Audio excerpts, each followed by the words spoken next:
벚꽃이 만개한 너무나 아름답고 행복한 안식일입니다. 비가 와서 좀 아쉽죠? 교회 입구 옆에 큰 길에 핀 벚꽃입니다. 큰 사진으로 좀 보여주시면 좋겠습니다. 이 위하고 밑에하고도 기온 차이가 있는지 벚꽃이 피는 게 많이 다르더라고요.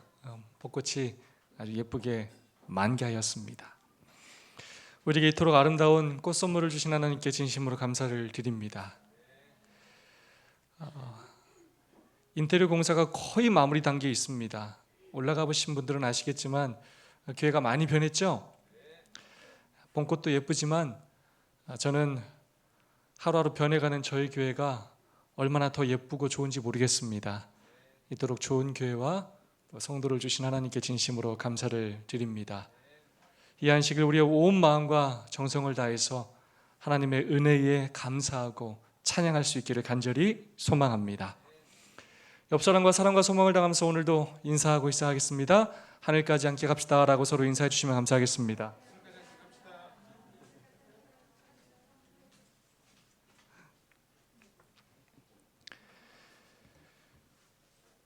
인터넷을 검색하다가 재미있는 내용이 있어서 잠깐 소개해 드립니다. 제목은 초딩들의 시험지 답안입니다. 문장에서 빠진 말을 찾아 쓰세요입니다. 가위를 또는 거울을 두 개 중에 하나를 고르는 겁니다. 사슴이 땡땡땡 봅니다. 답은 뭡니까? 사슴이 거울을 봅니다. 근데 이 어린이는 사슴이 미쳤나 봅니다. 사슴이 거울을 보니까 미쳤다고 썼습니다. 다음과 같은 경우에 알맞은 인사말은 무엇인가요? 옆집 아주머니께서 떡을 가지고 오셨습니다. 안 사요. 다음 도형이 사각형이 아닌 이유를 써보시오. 원래는 사각형인데 찢어져서. 좀 심학습이에요. 여러분이 엄마를 도와드렸을 때 엄마가 어떻게 하셨는지 말해보고 적어보세요. 난 네가 들어가서 노는 게 도와주는 거야. 애들이 뭐 도와줬을 때 이런 말 하면 안 됩니다. 국어 문제입니다. 불행한 일이 거듭 겹침이란 뜻의 사자성어는 설땡 가땡인데 답은 설상가상이죠. 설사가또라고 이렇게 적었습니다. 정말 귀엽고 재밌죠? 어떻게 이런 답을 쓸 수 있을까? 놀랍습니다. 이 어린아이들이 아니면 쓸 수 없는 그런 답들입니다. 여러분, 그런데 한편으로 깊이 더 생각해 보면 왜 어린이들이 이런 엉뚱한 답을 적었을까요? 그 이유는 아마도 출제자가 된 그 문제의 올바른 그 의도를 파악하지 못했기 때문일 것입니다. 그 문제의 의도가 무엇인지, 어떤 답을 적어야 할지 모르기 때문일 것입니다. 아이들이라 어리기 때문에 지금은 귀엽게 볼 수 있는 답안이지만 만약 그들이 자라서도 중고등학교 시험 때나 수능에서나 입사 시험 때도 그렇게 답한다면 큰 문제가 될 것입니다. 정확한 답을 얻으려면 문제를 올바로 이해하는 것이 가장 중요합니다. 근데 그런 원칙은 우리의 삶에서도 마찬가지입니다. 나의 삶에 여러 문제가 있을 수 있지만 그 처음 문제를 올바로 해결하려면 지금 나의 문제의 본질이 무엇인지를 아는 것이 가장 중요하다는 것입니다. 문제를 올바로 알아야 답을 찾을 수가 있기 때문입니다. 그래서 환자들이 병원에 가면 가장 먼저 하는 것이 무엇이냐면 검사입니다. 대뜸 배부터 가르고 수술부터 하는 것이 아니라 검사를 먼저 하고 병에 대한 올바른 진단을 내려야 하는 것입니다. 그래야 올바른 치료를 할 수 있기 때문입니다. 오늘 저는 구약의 인물 2명을 여러분과 함께 살펴보기를 원합니다. 바로 여호수아와 사울입니다. 오늘 만나볼 그들은 그들 나름대로 모두 어떤 문제에 직면해 있었습니다. 과연 이들에게 어떤 문제가 일어났는지, 그리고 그 문제의 본질적인 원인은 무엇인지, 그리고 그 해결책은 무엇인지 함께 살펴보기를 원합니다. 첫 번째로 여호수아에 대하여 살펴보겠습니다. 오늘 교동문을 통하여 낭독한 내용이 본문의 내용입니다. 여호수아 9장 3절, 기브온 거민들이 여호수아의 여리고와 아이에 행한 일을 듣고, 이스라엘 진영의 이상한 대표자들이 방문을 하였습니다. 이 사람들은 이스라엘과 평화 조약을 맺기를 희망하였습니다. 이 사신들은 자신들이 먼 나라에서 왔노라고 말하였습니다. 그리고 그들의 외모는 그들의 말처럼 그러해 보였습니다. 그들의 옷은 낡고 헤어졌고 신발은 다 떨어졌고 기운 것을 신고 있었습니다. 그들의 양식은 오래된 것처럼 곰팡이가 나 있었습니다. 포도주를 담은 가죽 부대도 찢어진 곳을 기워서 마치 여행 중에 급히 수선한 것처럼 보였습니다. 그러면서 그들은 이야기했습니다. 우리는 저 팔레스틴 국경 저편 먼 나라에서 왔습니다. 당신들이 하나님께서 행하신 일을 듣고 저희는 놀라지 않을 수가 없었습니다. 그래야 저희는 당신들 하나님과 당신들과 동맹을 맺기를 원합니다. 그 일을 위하여 우리가 대표자로 먼 곳에서 왔습니다. 이스라엘은 하나님께로부터 가나안의 우상 숭배자들과는 어떠한 동맹도 맺지 말라는 특별한 경고를 받았습니다. 이들의 말을 듣고 이스라엘 지도자들은 갈등하기 시작했습니다. 그리고 의심하기 시작했습니다. 아니, 도대체 이들이 어디서 왔단 말인가? 어떤 사람들은 너희가 우리 중에 거는 듯하다라고 말하기까지 하였습니다. 그들을 의심하고 그들에게 거듭 물었지만 그들은 여전히 똑같은 말을 했습니다. 제발 동맹을 맺어주십시오. 저희는 먼 나라에서 왔습니다. 저희는 당신들의 종입니다. 마침내 여호수아가 직접 그들에게 물었습니다. 너희는 누구며 어디서 왔느냐? 그러나 그들의 대답은 마찬가지였습니다. 우리는 먼 나라에서 왔습니다. 제발 동맹을 맺어주십시오. 여호수아 9장 14절로 15절의 말씀입니다. 우리가 그들의 양식을 취하고 어떻게 할 것을 여호와께 묻지 아니하고 여호수아가 곧 그들과 화친하여 그들을 살리리라는 언약을 맺고 회중 족장들이 그들에게 맹세하였더라. 그들의 말을 듣고 그들의 말을 믿고 이스라엘은 그들과 결국 동맹을 맺고 말았습니다. 여호수아와 이스라엘이 속고 말았습니다. 그 사실을 3일이 지나서야 알게 되었습니다. 고대 국가 간의 관습상 화친 조약을 맺은 국가는 상호 국가를 서로 방문해야 하는 것이 관례였습니다. 이스라엘 사람들이 3일 여행 끝에 가나안 땅의 중앙에서 가까운 그 기브온 사람들의 성읍에 도착했을 때 그들이 속았음을 알게 되었습니다. 그들은 바로 이스라엘에 아주 가까이 있었던 가나안 족속인 기브온 사람들이었습니다. 그들은 이스라엘을 대항할 힘이 없음을 스스로 알고 거짓으로 동맹을 맺음으로 그들의 생명을 보호하기로 한 것이었습니다. 그래야 이스라엘을 속일 계략을 짜고 거짓 사신을 보내서 동맹을 체결한 것이었습니다. 이스라엘은 완전히 속고 말았습니다. 온 회중이 다 족장들을 원망했습니다. 그러나 이제는 어찌할 수가 없는 일이었습니다. 비록 기브온 백성들의 기만으로 맺어진 조약이었지만 하나님께 맹세한 그 언약을 깨뜨릴 수가 없었습니다. 그들을 점령해야 했음에도 불구하고 그 조약 때문에 기브온 족속을 점령할 수가 없었습니다. 기브온인들은 죽음은 면했지만 그들의 거짓된 조약으로 말미암아 그들의 말대로 이스라엘의 노예로서 성막에 베어서 온갖 천한 일을 행하게 되었습니다. 여호수아 9장 27절입니다.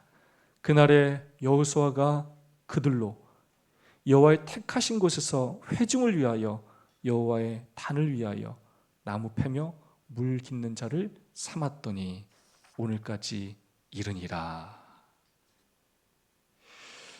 이스라엘과 여호수아가 기브온 족속에게 속아서 하나님의 명령을 어기고 조약을 맺고 말았습니다. 아주 큰 문제가 발생한 것입니다. 여러분, 누구나 속을 수 있습니다. 제가 최근에 사기당한 걸 생각하면 눈물이 나요.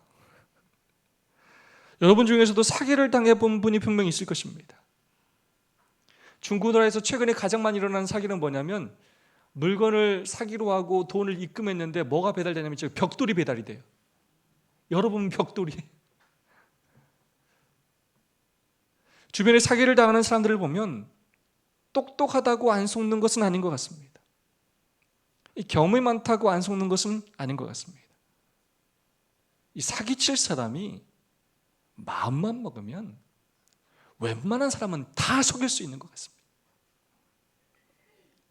제대로 된 사기꾼을 안 만나봐서 그래요. 나름대로 이스라엘과 여호수아는 최선을 다했습니다.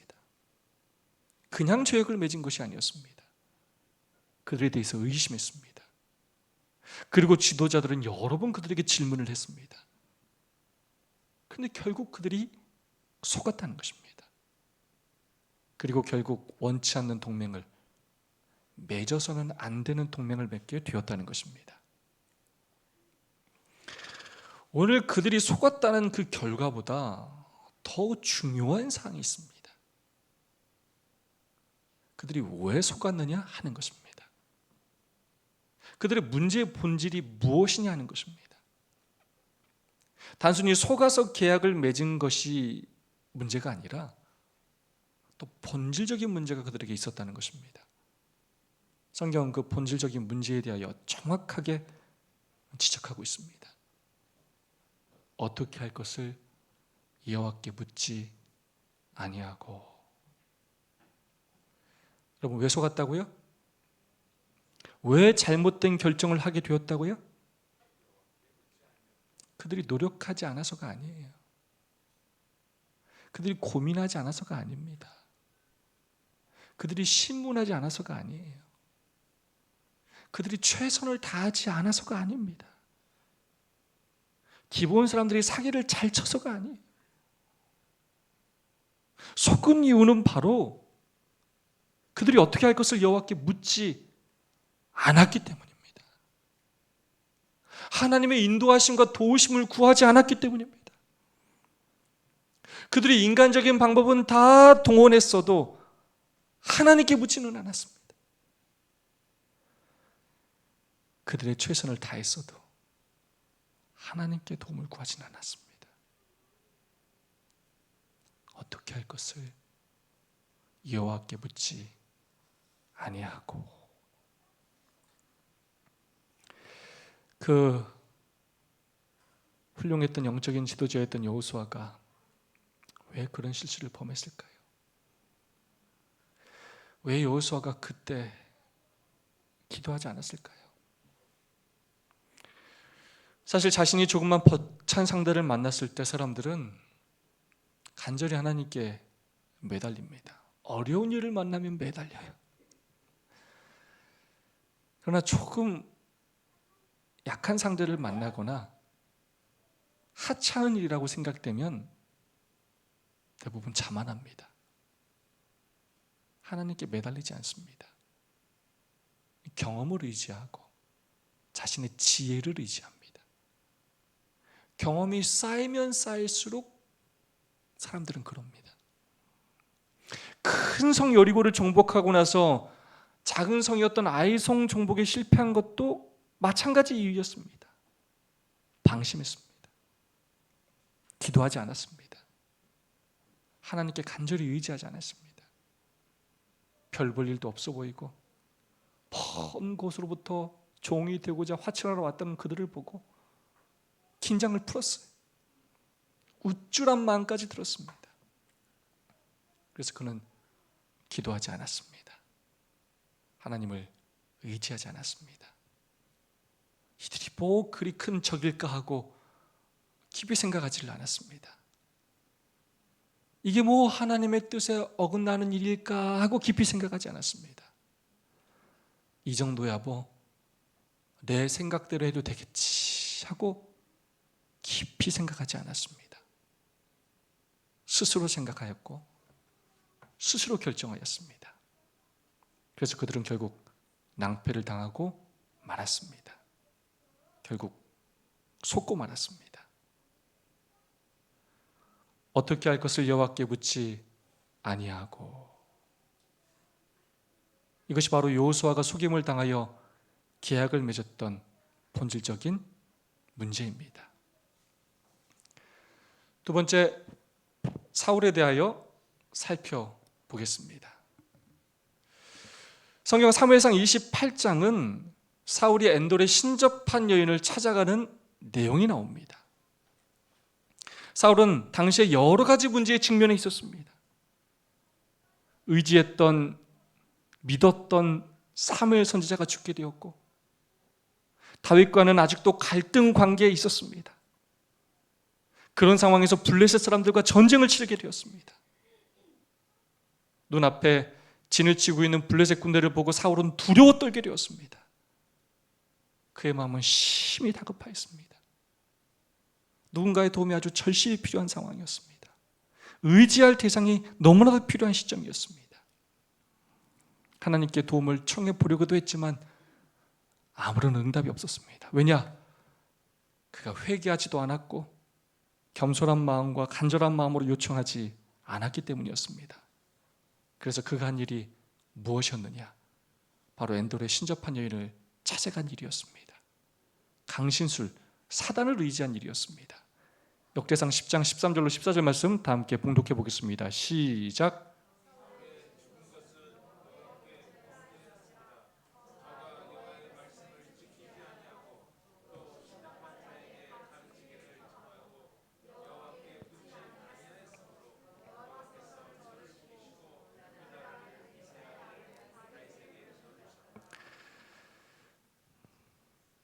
성경은 기록합니다.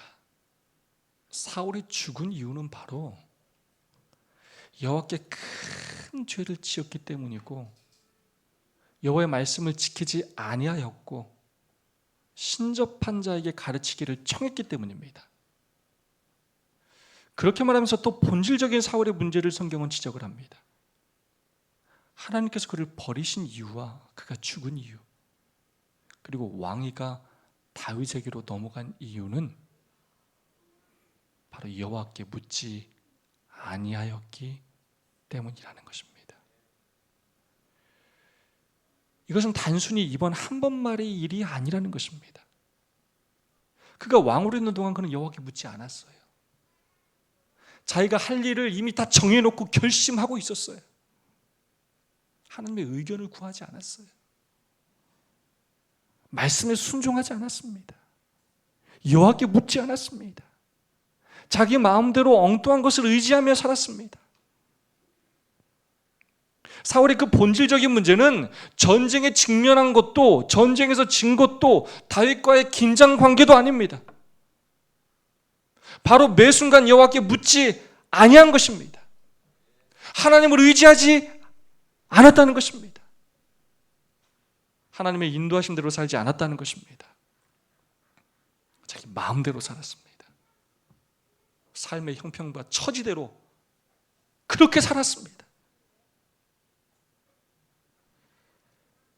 그래서 결국 헛된 것을 의지하게 되었고 결국 비참하게 죽고 말았다는 것입니다.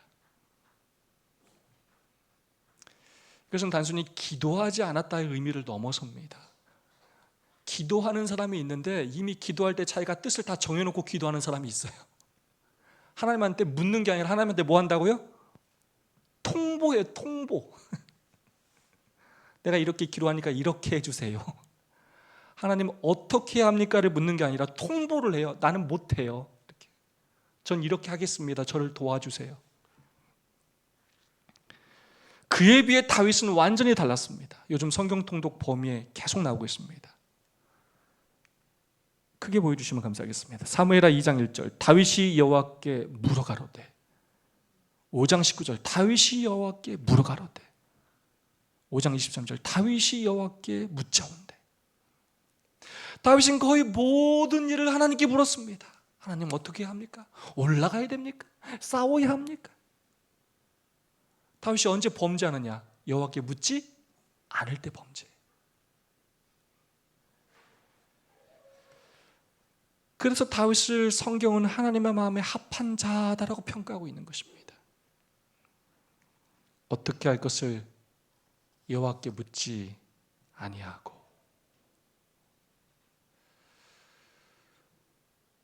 혹시 우리가 그렇게 살고 있지 않습니까? 내가 제법 신앙 좀 했다고, 내가 남보다 낫다고, 내가 경험이 많다고, 내가 모든 것을 다 아는 것처럼, 할 수 있는 것처럼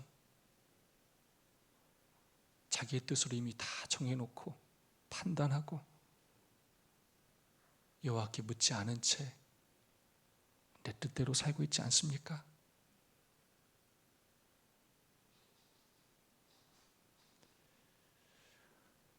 여호수아가 사울이 범한 실수를 우리가 매일마다 범하고 있지 않습니까? 너무 큰 일은 그 일이 크다고 안 물어보고, 너무 작은 일은 너무 작다고 안 물어보고, 그냥 내 경험과 내 뜻대로 해결을 하지 않습니까? 이미 내 생각으로 다 결정해놓고 우리가 그렇게 살고 있지 않습니까? 여러분, 하나님께 무엇을 물어보시고 살고 있습니까? 나 스스로 최선을 다하며 살아간다고 하면서 내 힘으로 신앙생활을 하고 있지는 않습니까? 기도할 틈도 얻지 못한 채, 물어볼 시간과 생각도 갖지 못한 채, 상황이 어쩔 수 없다 하여 그렇게 바쁘게 그렇게 살고 있지는 않습니까? 우리 신앙생활의 많은 문제는 오늘 특창의 그 가사처럼 우리의 믿음 생활이 굳건하지 못한 이유가 있다면, 믿음이 뒤로 물러가고 연약해지는 성도들이 있다면 그 이유는 바로 여호와께 묻지 않기 때문입니다. 모든 문제는 기도하지 않는 것에서부터 시작됩니다. 단순히 내가 하고 싶은 말을 말하는 것이 아니라 하나님의 음성에 귀를 기울이지 않는 것에서부터 시작이 됩니다. 이런 말이 있습니다. 기도는 죄를 멈추게 하고 죄는 기도를 멈추게 한다. 이것이 바로 오늘 우리 신앙의 본질적인 문제입니다. 단순히 기도 한 번 했느냐 안 했느냐를 말하는 것이 아닙니다. 하나님을 내 삶의 주인으로 인정하느냐 그렇지 않느냐의 문제인 것입니다. 반면에 우리의 문제 해결책 또한 너무나 간단하고 확실합니다. 우리의 삶의 문제 해결책은 바로 하나님이십니다. 그분이 길이요 진리요 생명이십니다. 하나님을 만나면, 그분을 찾아가면, 그분께 도움을 구하면, 그분의 뜻을 구하면 문제가 해결됩니다. 그분이 역사의 주관자시요, 그분이 천연계를 지금도 주관하시며, 그분이 우리의 생사화복을 주관하십니다. 그분이 전쟁을 이기게도 하시고 해와 바람을 멈추게도 하시며, 그분이 병든 자를 살리기도 하시고 죽은 자를 살리기도 하시고 고치기도 하시는 분이십니다. 우리를 위해서라면 무엇이든지 다 하실 수 있는 분이십니다. 때로는 상황과 환경을 바꾸기도 하시고, 때로는 상황과 환경을 바꾸지 않으시고 우리 마음의 상태를 바꾸셔서 그 문제를 해결하시기도 하십니다. 우리가 도움을 구하기만 하면, 우리가 진심으로 하나님을 믿음으로 의지하기만 하면 우리에게 가장 좋은 것을 주시기를 기뻐하시는 분이십니다. 이스라엘의 거룩하신 자 곧 이스라엘을 지으신 여호와께서 가라사대 장래일을 내게 부르라. 또 내 아들들의 일과 내 손으로 한 일에 대하여 내게 부탁하라. 하나님께서 말씀하십니다. 좀 나한테 부탁해라. 제발 부탁해 줄래? 너 혼자 결정해서 제발 망치고 힘들어하지 말고 좀 나한테 부탁 좀 해줄래? 맨날 부탁도 안 하면서 힘드니 죽겠느니 이게 못 살겠느니 그러지 말고 좀 나한테 좀 부탁 좀 해라. 이번 주 실물교훈 묵상 챕터 나누어 주기 위해 하늘 아버지께 구함에 나오는 말씀입니다. 그분은 그대가 믿음으로 당신을 찾기를 바라신다. 그분은 그대가 그분에게서 더욱 큰 것을 기대하기를 바라신다. 그분은 그대에게 영적 사물에 대한 것뿐 아니라 세속적 사물에 대해서도 총명을 주고자 하신다. 그는 지력을 예민하게 하실 수 있으며 재치와 재주를 주실 수 있으시다. 그대의 재능을 주의 사업에 바치고 하나님께 지혜를 구하라. 그리하면 그것을 얻을 수 있을 것이다. 나한테 좀 물어봐. 좀 네 마음대로 좀 하지 말고 나한테 좀 부탁해라. 내가 도와줄게.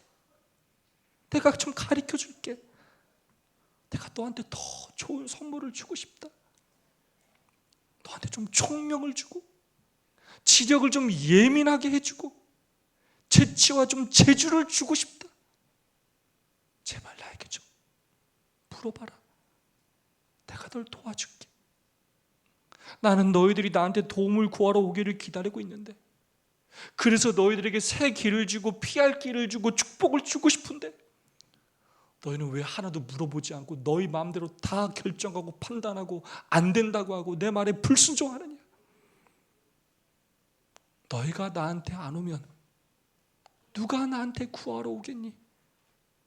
제발 나를 믿고 나를 의지하고 나한테 도움을 좀 구하러 와라 라고 말씀하십니다.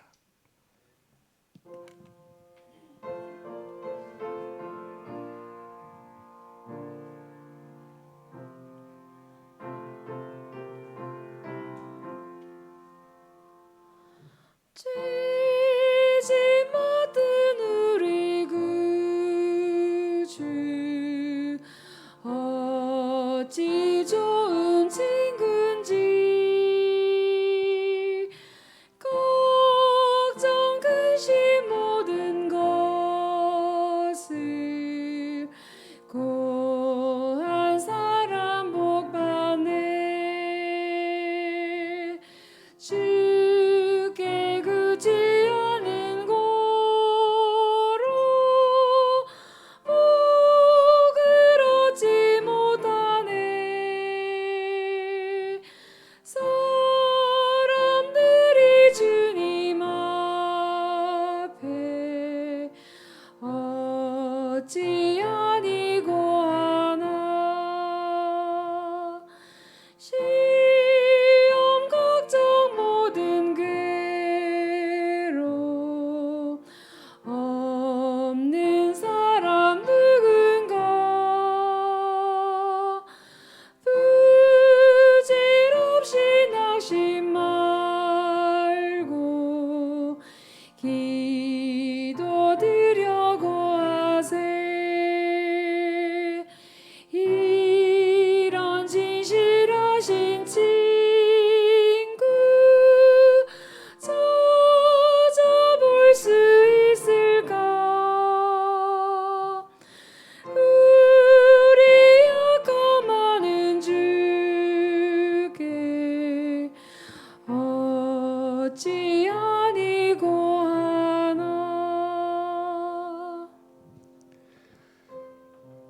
굳지 않는 거로 복을 얻지 못하네.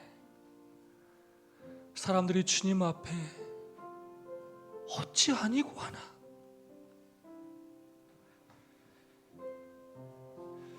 이번 말씀을 준비하면서 뼈저리게 뭘 느꼈냐면 정말 기도하지 않고 사는구나. 진짜 우리가 하나님 믿는다고 하면서 정말 기도하지 않는구나. 다시 한번 돌아보고 회개하게 되었습니다. 정로의 계단 86페이지에 있는 말씀입니다. 그분께서는 우리가 일하러 갈 때 보시며 우리가 기도할 때 들으신다. 그분께서는 우리가 저녁에 잠자리에 누울 때나 아침에 일어날 때 우리를 보고 계신다. 그분은 부자가 그의 저택에서 언제 연회를 베푸시는지 아신다. 그분은 가난한 사람들이 자녀들을 식탁 주위에 모을 때 그것을 보고 계신다. 하나님께서는 모든 눈물을 주시하시며 모든 미소를 보신다. 만약 우리가 하나님께서 관심을 갖고 계신다는 것을 믿는다면 우리는 불필요한 걱정을 하지 않게 될 것이다. 우리의 생애는 지금처럼 슬픔으로 가득 차 있지 않을 것이다. 왜냐하면 크건 작건 모든 것들이 하나님의 손에 맡겨질 것이기 때문이다. 하나님께서 우리의 모든 것을 보고 계십니다. 우리의 눈물과 우리의 미소와 우리의 고민과 아픔과 슬픔과 염려를 하십니다. 그리고 그 문제를 해결하시기 위해 우리의 삶에 지극히 많은 관심을 갖고 계십니다. 해결책을 다 준비해 놓고 계십니다. 제발 여러분 스스로 이거는 남편 때문에 안 되고 이거는 직원 때문에 안 되고 이거는 누구누구 때문에 안 되고 여러분 스스로 결정하고 포기하지 마시고 하나님께 물으시기 바랍니다. 제발 혼자 해결하려고 노력하지 마시고 혼자 그 짐을 짊어지지 마시고 그 문제가 크던 작던 상관없이 하나님을 의지하고 하나님께 물으시는 여러분이 되시길 간절히 소망합니다. 아버지 없는 고아처럼 살지 말고 여전히 우리에게 도움을 구하기를 기다리는 그 하나님께 도움을 구하시기를 간절히 소망합니다. 그래 하나님의 살아계심과 우리의 필요를 채워주시는 그 사랑과 능력을 날마다 체험하는 우리 모두가 되기를 간절히 바라면서 오늘 말씀을 마치겠습니다.